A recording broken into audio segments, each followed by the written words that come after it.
difference? Those off notes, they add tension, color, and emotion, but most players, they end up avoiding them out of fear. So this video is going to show you how to use them on purpose so your solos stop sounding safe and start sounding more like you. Sometimes the note that moves you isn't the one theory recommends, and that's exactly why it works. You know, we're often taught to avoid clashes, especially over major chords. You know, like, oh, just stick around that chord, but don't play notes that are outside of it, you know, but that creates fear around improvising. It keeps us really boxed in, you know, and I was very guilty of that when I started out. I just thought, you know, oh, I want to learn some theory and kind of learn how it all works and just match things up. But really, it's one of those classic examples of you want to learn the rules to break them immediately. Because, you know, expressive players, they bend and lead on those notes all the time. So while I used to dodge them, I now use them all the time, and it's opened up my playing to be a whole lot more expressive.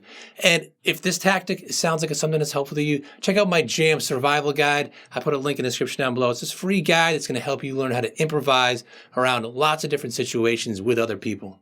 Now, if you've heard something expressive in your head, but you didn't play it, this is why. You hear something like cool, but you talk yourself out of it, you know, patterns and like approved notes, like, oh, just stick that straight pentatonic and stuff, you know, it feels a lot safer. And that safety can really kill your personality. So you've got two voices, you know, one that wants you to stay inside the lines and one that wants you to feel something.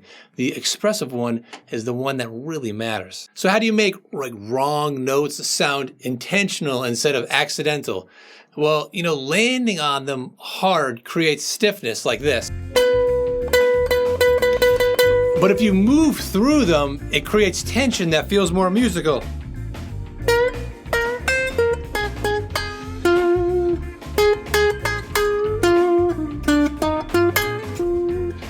It's the resolution that makes the color work. You can't just like hit that note right there and just hang it forever, because that just sounds weird. But if you resolve it to there, or resolve it down, you know, to a chord tone, that's what's going to make it work. So those wrong notes, they can actually sound right when you pass through them, not just park right on them. Instead of right versus wrong, think about sound the same way painters think about color. You've got your primary colors, these safe notes,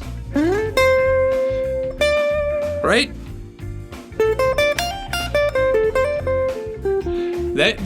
They all work, it's all safe, but we've got these shadows, these grit, the blur, those are the expressive ones.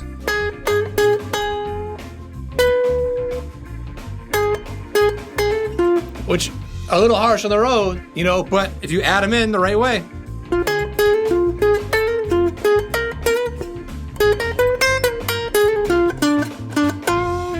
So if you're avoiding that dissonance, you're just removing the depth, you know?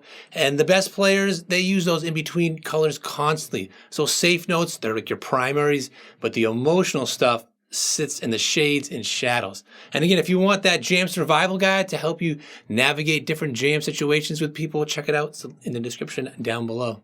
Now let's make this real with something real simple you can try today.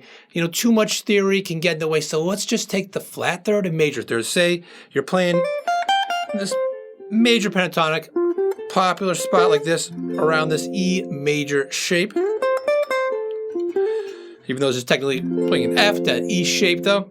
And just find that major third, go down one fret, you got your flat third, and try throw it in there, you know, going up to the major third, down to the root, and then, you know, how you play them, you know, bending, sliding, shaping, that's what really makes it sing. So try hammering on, sliding, and bending it, maybe even just a slight bend, you know?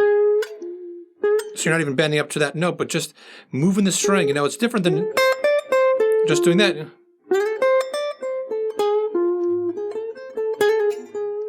It adds so much more. And if you can make just the flat third and major third sound expressive, you can make anything sound expressive. And if using wrong notes to add emotion like this has sparked something for you, wait until you see what happens when one simple idea changes how you think about melody altogether. So in this next video here, you'll see how a single breakthrough moment shifted me into a more expressive, intentional way of playing, and how you can find that moment for yourself.